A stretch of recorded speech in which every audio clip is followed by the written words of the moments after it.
ताज्या घडामोडी पाहिजेत तर मग C24 तास या आपल्या यूट्यूब चॅनलला लाईक करा, शेअर करा, सबस्क्राईब करा आणि बेल आयकॉनवरती क्लिक करायला अजिबात विसरू नका. भरमसाठ आलेले लाईट बिल हे तुमचा खिसा खाली करत आहे. प्रत्येक महिन्याचं बिल पाहून डोकं फिरतंय? मग काळजी करू नका, उपाय आहे आमच्याकडे. Prathamesh electrical and solar 1 kilowatt पासून गरजेनुसार हवे तितक्या वॅटचे सोलर पॅनल्स, तेही नामांकित ब्रँड्सचे, वारी आणि अदानीमध्ये उपलब्ध. संपूर्ण गॅल्वनाइज स्ट्रक्चर, खात्रीशीर रूफटॉप इन्स्टॉलेशन, विक्रीनंतरची जबाबदार सेवा, हे आहे आमचं वचन. वाढलेल्या लाईट बिलाला पर्याय म्हणून आम्ही हे सेवा सुरू करत आहोत. लहान व्यावसायिक असो वा निवासी किंवा मोठा व्यावसायिक सोलर प्रोजेक्ट, कर्ज सुविधा उपलब्ध. सर्व राष्ट्रीयकृत बँका, श्रीराम फायनान्स, बजाज फायनान्स. पत्ता BST कॉम्प्लेक्स, मालपाणी लॉन्सच्या समोर, शेतकी संघाच्या पेट्रोल पंपा शेजारी. मोबाईल 74 98 06 92 08 व 92 84 40 18 40. Prathamesh electrical and solar. Light bill कमी करा, भविष्य उजळवा. हनुमान जयंती निमित्तानं संगमनेर शहरामध्ये पार पडलेल्या भव्य मिरवणुकीमध्ये स्त्री शक्तीचा उत्स्फूर्त असा आविष्कार पाहायला मिळाला. पवनपुत्र हनुमान प्रभू श्री रामचंद्र की जय या गजरामध्ये नगराध्यक्ष डॉक्टर मैथिली सत्यजित तांबे आणि आमदार अमोल खताळ यांच्या पत्नी नीलम खताळ यांच्या उपस्थितीत शेकडो महिलांनी एकजुटीनं हनुमानाचा रथ ओढत परंपरेचा मान राखलाय. दरवर्षीप्रमाणे यंदा देखील सकाळी 8 वाजता शहर पोलीस स्टेशनपासून मिरवणुकीची सुरुवात झाली. पोलीस निरीक्षक समीर बारवकर यांनी भगवा ध्वज हातामध्ये घेत मिरवणुकीचं नेतृत्व केलं. वाजत गाजत ही मिरवणूक चंद्रशेखर चौकात पोहोचली. इथे सजवलेल्या रथावरती विधिवत भगवा ध्वज फडकवण्यात आला.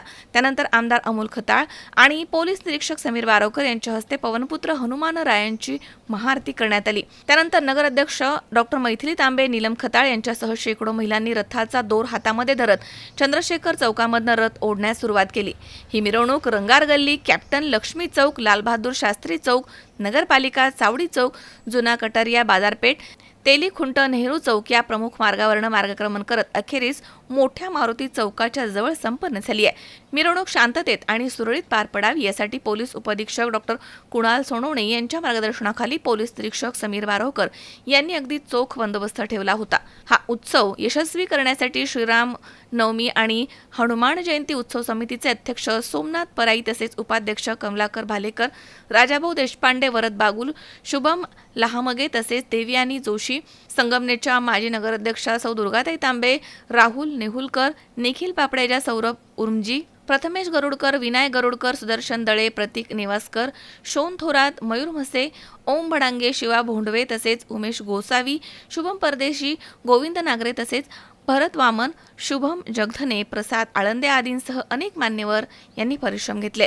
संगमनेरची ही परंपरा केवळ धार्मिक नसून स्त्री शक्ती, धैर्य आणि एकजुटीचं प्रतीक मानली जाते. हनुमान जयंती निमित्तानं महिलांनी मोठ्या श्रद्धेनं आणि उत्साहानं रथ ओढण्याची परंपरा जपली आहे. ही आपल्या संस्कृतीची अभिमानास्पद अशी गोष्ट आहे. महिलांचा वाढता सहभाग हा समाजामध्ये सकारात्मक परिवर्तन घडवणारा ठरतोय आणि हीच एकजूट पुढील पिढ्यांपर्यंत पोहोचावी अशी अपेक्षा व्यक्त केली जाते. शावीस शेख, C24 तास, संगमनेर. सुनबाई, आजही चहा काल सारखाच बनव. अगं, कोणती नवीन चहापत्ती आणली आहेस का? काय ग, कालच्या चहाचं रहस्य काय आहे? प्रत्येक चांगल्या चहासाठी आवश्यक आहे राजहंस दूध. चहापत्ती तीच, फक्त दूध नवीन. आणि माझ्या चहाला मिळाला सुंदर रंग आणि स्वाद. तुम्ही फक्त दूध बदला, राजहंस दूध आणा आणि असा मस्त चहा बनवा.